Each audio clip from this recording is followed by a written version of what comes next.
Maria Lúcia tinha 58 anos e vivia numa casinha simples no interior do Paraná. Depois que o marido faleceu, a solidão tomou conta daquele lar que antes era cheio de vida e alegria. O único filho, Douglas, de 27 anos, era tudo o que lhe restava no mundo após tantas perdas. Nos últimos meses, ela enfrentava um câncer devastador que lhe roubava as forças dia após dia. O tratamento era caro, cansativo, e a cada ida ao hospital, ela sentia o corpo ceder um pouco mais. Mesmo assim, mantinha a rotina, preparava o almoço do filho, lavava a roupa e tentava manter a casa em ordem. Douglas, porém, não via mais ali a mãe carinhosa que o embalava quando criança. Via apenas um peso, um problema que o impedia de viver sua própria vida livremente. A tensão em casa crescia a cada dia, com discussões frequentes e um clima sufocante de ressentimento. Certa noite, enquanto Maria tentava comer uma sopa rala, ele chegou nervoso do trabalho. "Mãe, eu não aguento mais essa vida", gritou jogando a mochila no sofá com força. "Que vida, meu filho?", perguntou ela assustada, tentando entender o que havia provocado aquela explosão. "Essa casa parada, esse cheiro de remédio, todo mundo lá fora vivendo e eu aqui cuidando de você", respondeu ele com dureza.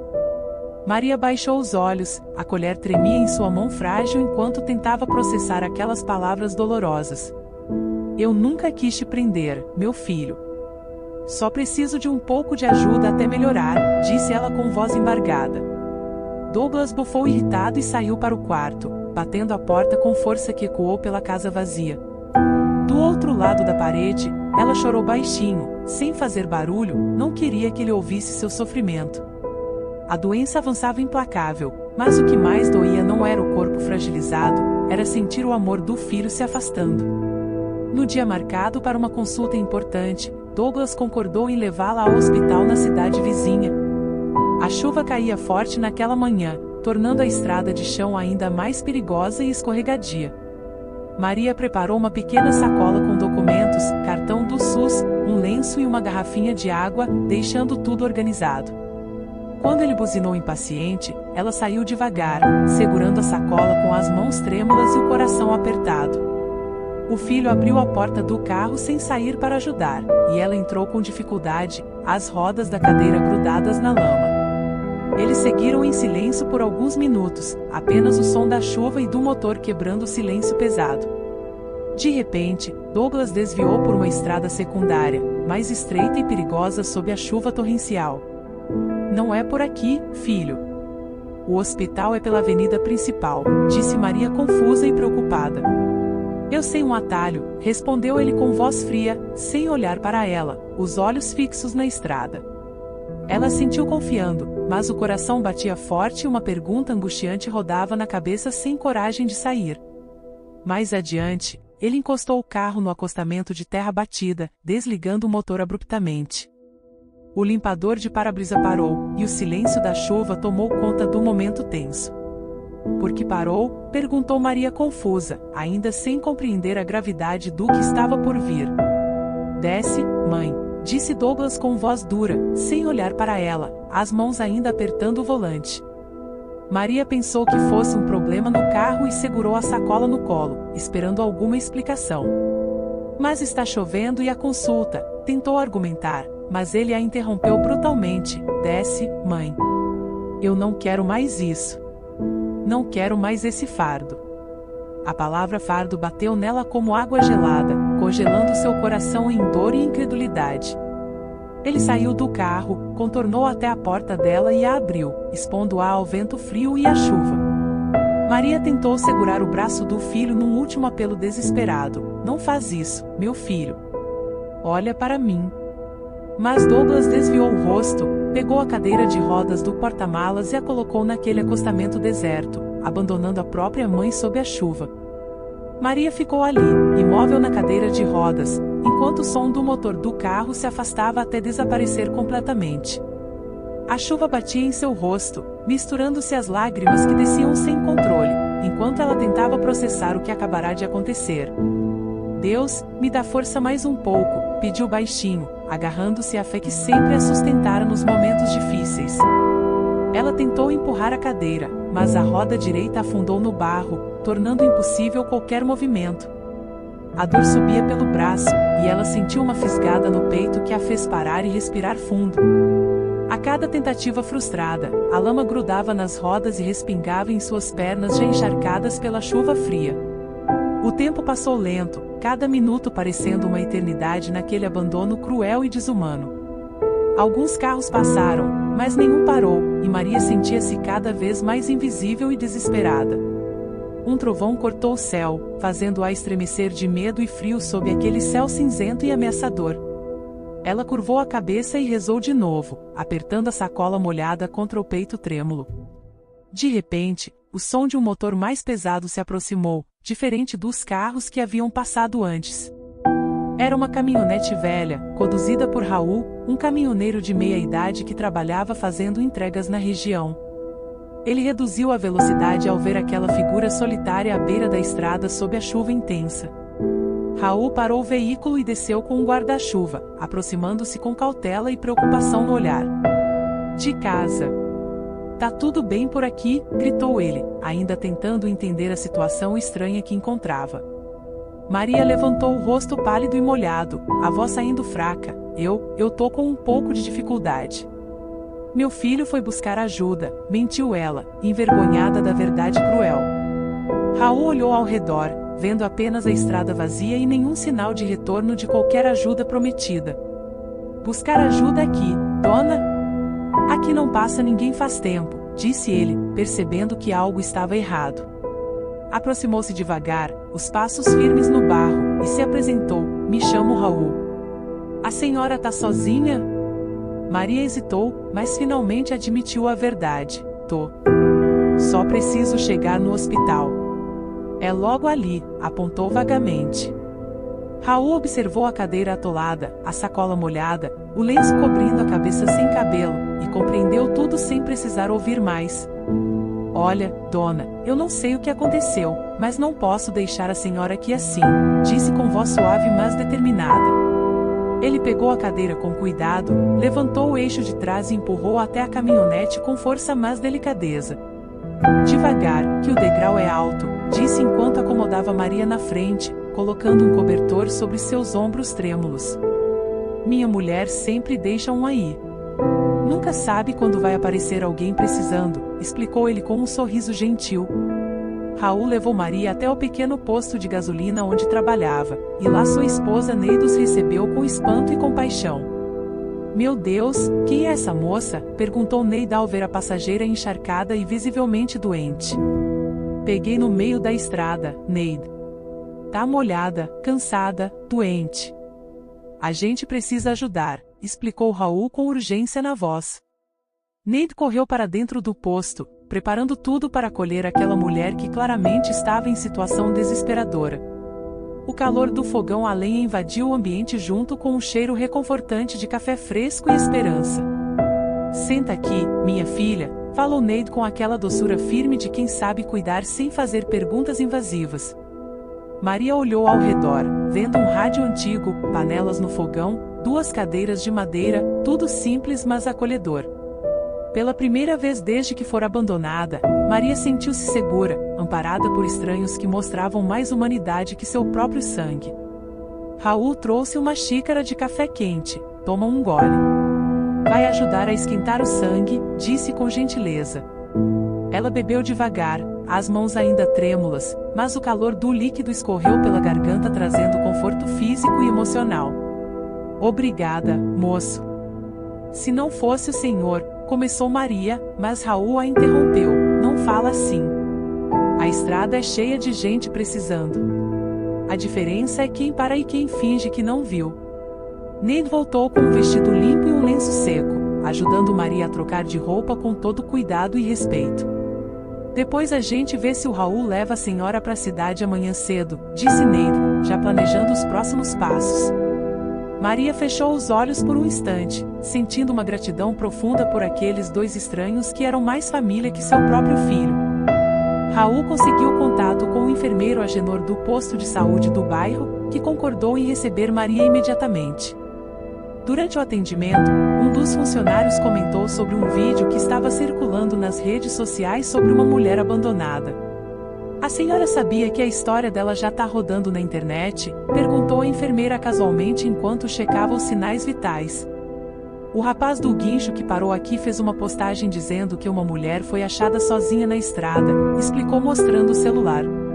A imagem tremida mostrava a caminhonete de Raul parada à beira da estrada, Maria enrolada num cobertor, e a legenda dizia palavras de esperança. O vídeo tinha milhares de visualizações, gente compartilhando, mandando mensagens de carinho e oferecendo ajuda de todos os tipos. Maria ficou em silêncio ao ver aquela imagem de seu sofrimento exposta para o mundo ver e julgar. Sentia vergonha da situação em que se encontrava, mas também uma gratidão imensa pela corrente de solidariedade que se formava. Se isso ajudar alguém a não desistir, então tudo bem, disse ela, olhando para as mãos finas e cansadas. Mas eu não quero que mostrem meu rosto, tá? Já basta o que eu vivi, pediu com dignidade. A assistente social do hospital chegou com ofertas de doação, remédios, roupas, cestas básicas e até uma médica voluntária querendo ajudar. É a doutora Lídia do projeto Cuidar é Viver. Se a senhora quiser, a gente marca uma consulta por vídeo, sugeriu a profissional. Maria olhou para Raul e Neide buscando aprovação, e eles a encorajaram a aceitar toda a ajuda disponível. A ligação com a médica voluntária foi feita, e do outro lado da tela apareceu uma mulher de fala calma e olhar acolhedor. Maria Lúcia, eu vi seu vídeo e quero te ajudar com seu tratamento, disse a doutora Lídia com sinceridade. Já falei com o hospital regional e eles vão aceitar sua transferência para continuarmos o acompanhamento oncológico adequado, explicou ela profissionalmente. Maria chorou baixinho, sem som, emocionada com tanta bondade vinda de pessoas que nem a conheciam pessoalmente. Eu nem sei o que dizer, doutora, conseguiu articular entre as lágrimas de gratidão e alívio. Diz só obrigada e continua firme. O resto a gente resolve juntas, respondeu a médica com um sorriso encorajador. Era como se uma corrente invisível de bondade tivesse começado a girar, ligando corações por todo o país. Enquanto a história de Maria se espalhava pelas redes sociais, alguém do outro lado da cidade também viu aquele vídeo fatídico. Douglas estava sentado no sofá de um pequeno apartamento alugado, o celular na mão, quando reconheceu o rosto da mãe antes mesmo do título terminar. Mulher abandonada é resgatada por caminhoneiro no interior do Paraná, lia a manchete que parecia gritar sua culpa. Douglas sentiu o sangue gelar nas veias, o coração bater forte no peito, a garganta travar de pânico e vergonha. Ali estava ela, encolhida, frágil, com um lenço na cabeça e o mesmo cobertor azul do carro, sendo cuidada por estranhos. Não, não pode ser, murmurou ele em estado de choque, incapaz de processar a realidade do que havia feito. Karina, a moça com quem estava saindo, olhou curiosa e perguntou o que estava acontecendo naquele momento tenso. Essa mulher é minha mãe, admitiu Douglas virando o celular para mostrar a tela com mãos trêmulas. Karina levantou surpresa e incrédula. Como assim, sua mãe? Perguntou sem entender ainda a gravidade da situação. Eu deixei ela na estrada, confessou ele passando a mão no rosto, envergonhado e destruído pela culpa esmagadora. O quê? Você tá brincando, exclamou Karina, incapaz de acreditar no que ouvia daquela pessoa que achava conhecer. Não, eu não aguentava mais. Eu não sabia o que fazer, tentou justificar o injustificável com voz fraca. Karina ficou sem palavras, recuou um passo, olhando para ele com uma mistura de repulsa, decepção e incredulidade total. Douglas, pelo amor de Deus, quem faz isso com a própria mãe? Perguntou ela antes de pegar a bolsa e sair sem olhar para trás. O silêncio que ficou no apartamento era sufocante, pesado com o peso da culpa e da vergonha insuportável. Douglas jogou o celular no sofá e afundou o rosto nas mãos, tentando conter as lágrimas que já começavam a cair. A mente dele voltou aos últimos meses, a mãe servindo café mesmo doente, pedindo para ele comer com carinho, pedindo apenas um pouco de paciência. O que foi que eu fiz? Perguntou para o vazio da sala, mas ninguém respondeu àquela pergunta torturante. Pegou as chaves do carro e saiu sem destino, dirigindo pelas ruas enquanto lembranças da infância o assombravam implacavelmente. A mãe costurando até tarde para pagar suas roupas, o cheiro do bolo de fubá nas tardes de domingo, o riso dela quando ele contava piadas sem graça. E depois, o olhar dela quando ele disse aquelas palavras horríveis na estrada: "Não quero esse fardo." Na manhã seguinte, Douglas juntou coragem e foi até o hospital da cidade, onde descobriu que Maria estava internada.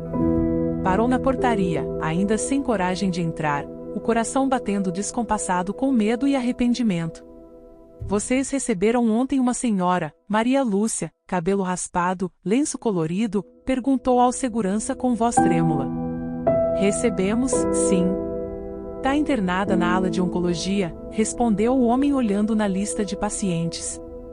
Douglas respirou fundo, preparando-se mentalmente para o encontro que poderia mudar tudo ou nada. "Eu posso ver ela?" "Só se for parente", disse o segurança, estabelecendo as regras hospitalares padrão para a visitação.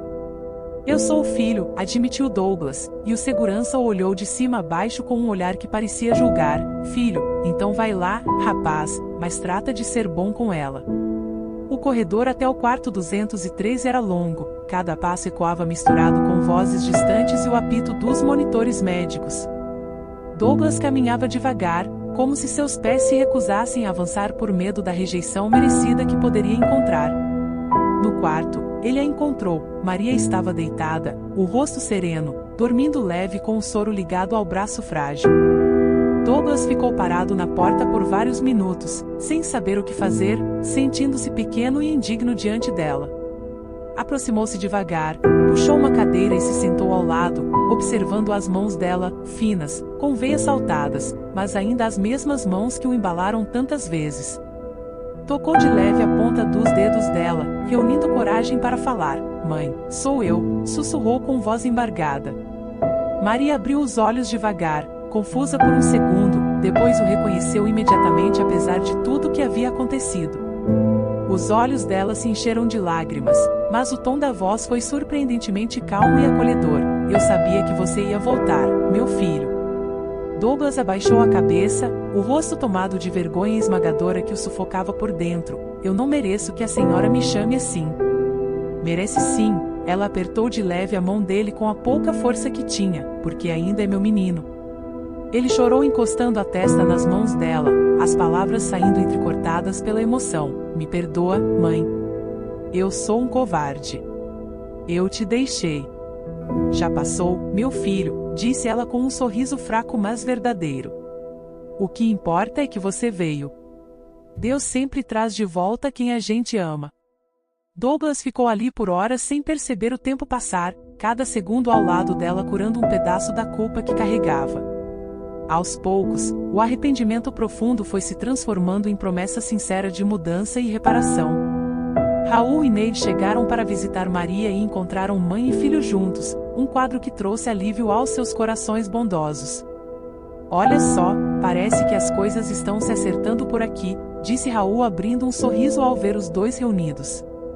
Douglas levantou meio constrangido, sabendo que aquelas pessoas conheciam toda a verdade sobre o que ele havia feito. "O senhor é o caminhoneiro que salvou minha mãe, né?"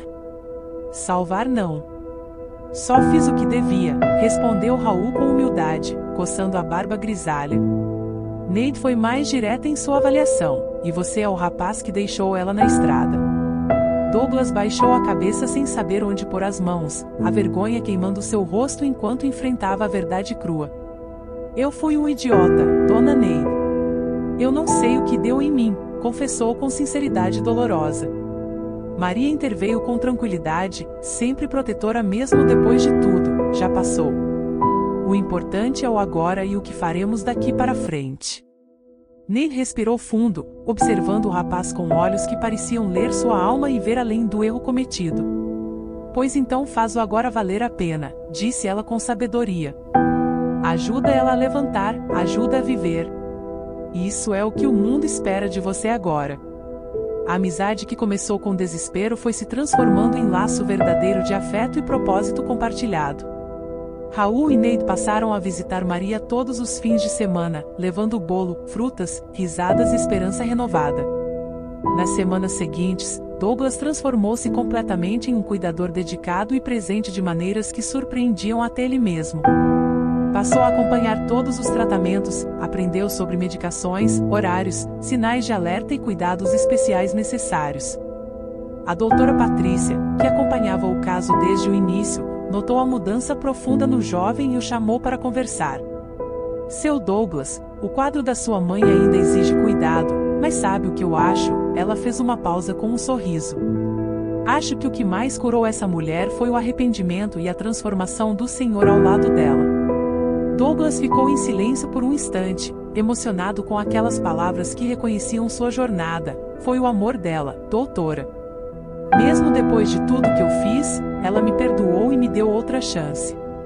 Então honre essa chance todos os dias, respondeu a médica com sabedoria profissional e humana. Meses depois, durante um evento comunitário na cidade, Maria foi homenageada junto com Raul e Neide pela história de superação e solidariedade. O auditório estava lotado com pessoas que conheciam a história através das redes sociais ou da imprensa local. Douglas estava nos bastidores, tenso, sabendo que muita gente ainda o via apenas como o filho que abandonou a mãe doente. Quando chegou sua vez de falar, Maria surpreendeu a todos. Meu filho cometeu um erro que o mundo inteiro condena.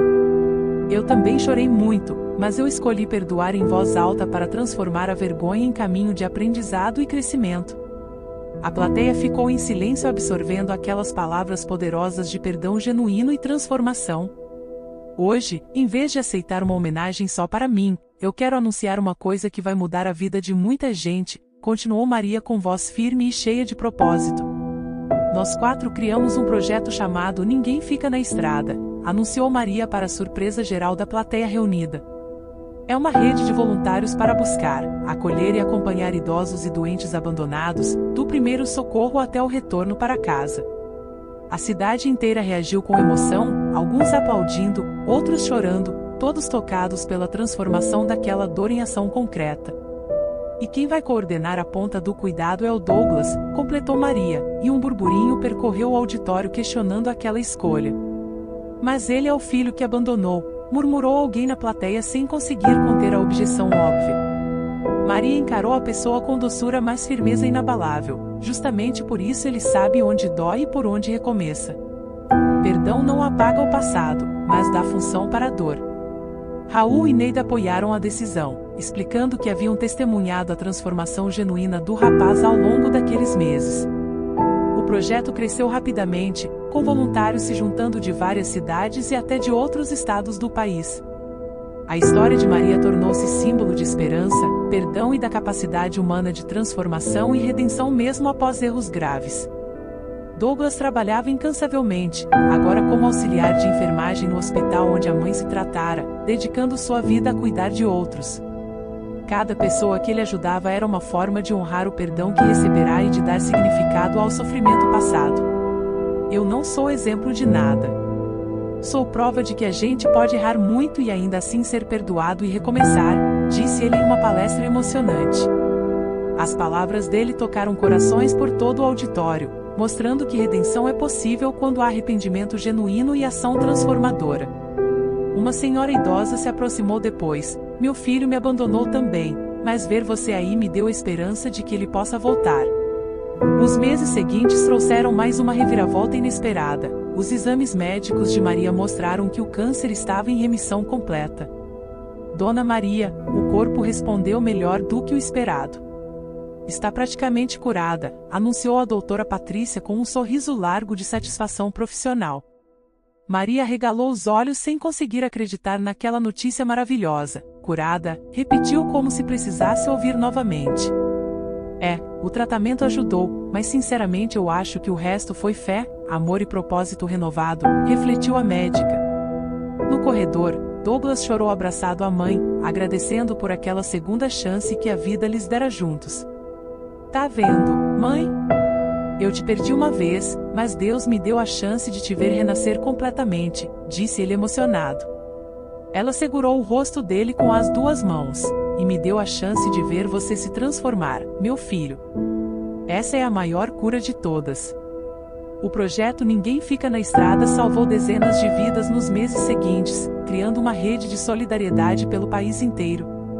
Maria continuou participando ativamente, visitando pacientes, compartilhando sua história e oferecendo esperança a quem mais precisava de consolo e companhia. Douglas se tornou referência em cuidados paliativos e apoio a cuidadores, sempre começando suas palestras com a mesma humildade: "Eu fui o filho que abandonou a própria mãe, e ela me ensinou o que é o verdadeiro amor e perdão." A prefeitura colocou uma placa no local onde tudo começara. Aqui, onde o abandono começou, nasceu uma história de amor que mudou vidas.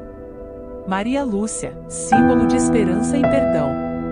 Raul, Neide e Douglas visitam o lugar todos os anos, renovando o compromisso de nunca deixar ninguém para trás esquecido na estrada da vida. A casa de apoio que criaram ali atende diariamente pessoas abandonadas, oferecendo não apenas abrigo físico, mas principalmente acolhimento emocional. Anos depois, Maria faleceu serenamente em casa, cercada por Douglas, Raul, Neide e dezenas de pessoas cujas vidas ela tocará.